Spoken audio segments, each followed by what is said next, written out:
de Madame Élisabeth Doineau à la ministre des Solidarités et de la Santé. Vous avez la parole, chers collègues.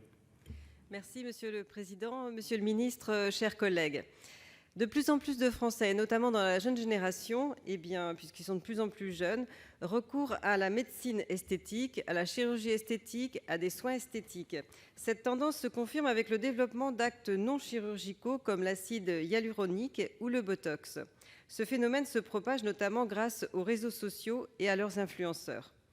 Mais face au coût de ces actes médicaux, beaucoup se tournent vers des esthéticiennes qui cassent les prix et exercent illégalement la médecine. Faute de formation médicale, les risques pour la santé des patients, sont importants. Par ailleurs, la rapidité de l'évolution des connaissances scientifiques et des progrès technologiques rend nécessaire un encadrement plus strict des techniques médicales à visée esthétique et de ceux qui les pratiquent. En effet, si la chirurgie esthétique ne peut être pratiquée que par des chirurgiens plasticiens et pour certains actes par des dermatologues, il n'existe pas de règles juridiques délimitant les compétences des praticiens en médecine esthétique. Certains médecins généralistes se sont spécialisés dans la médecine esthétique, mais sans reconnaissance formelle.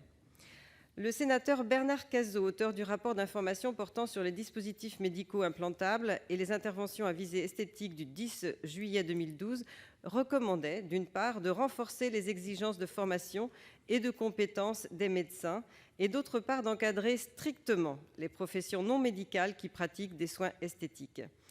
Ne serait-il pas judicieux d'instaurer un diplôme national de médecine esthétique, de fixer par arrêté la liste des interventions à visée esthétique ne pouvant être exécutées que par des médecins diplômés, et enfin de permettre aux médecins ayant eu une pratique des techniques à visée esthétique de façon continue, majoritaire et consécutive pendant au moins 5 ans, de poursuivre la pratique de ces techniques sur décision de l'Ordre national des médecins dans des conditions définies par arrêté.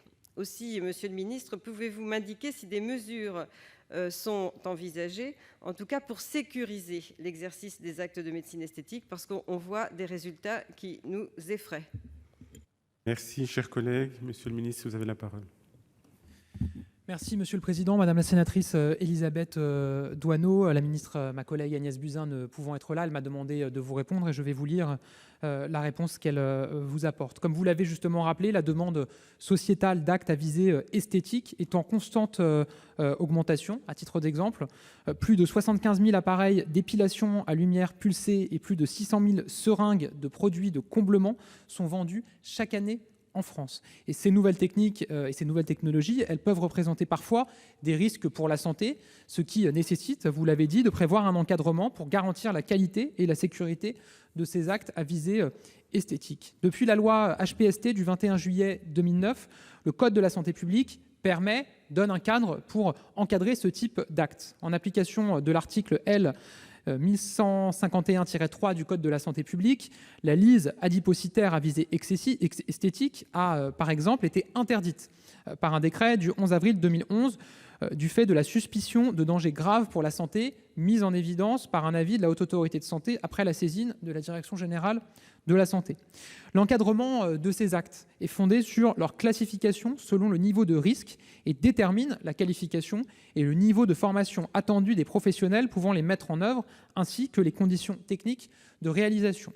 Sur ce point, ce que je peux vous annoncer, c'est que la ministre des Solidarités et de la Santé a demandé au service de son ministère de relancer des travaux en ce sens pour regarder dans quelle mesure on peut préciser les choses et les rendre plus efficaces. Et à ce titre, le rapport Cazeau peut être un bon vecteur pour réfléchir à des mesures supplémentaires. Il faut aussi évidemment poursuivre la communication au grand public de messages de prudence à l'égard des actes à visée esthétique. À ce titre, des fiches et un dossier d'information figurent d'ores et déjà sur le site internet du ministère de la Santé, mais évidemment, on peut en permanence réinterroger ces outils de communication pour faire en sorte qu'ils aillent vers les Français et que ce ne soient pas les Français qui doivent venir chercher les informations sur le site du ministère de la Santé, puisqu'on sait que quand on fait cette démarche, c'est déjà qu'on est alerté sur de potentiels risques et qu'on vient se renseigner, alors même que l'enjeu, c'est sans doute davantage d'alerter globalement le grand public sur les risques. Et sur ces points, je ne doute pas que les services du ministère de la Santé travaillent aussi. Je vous remercie.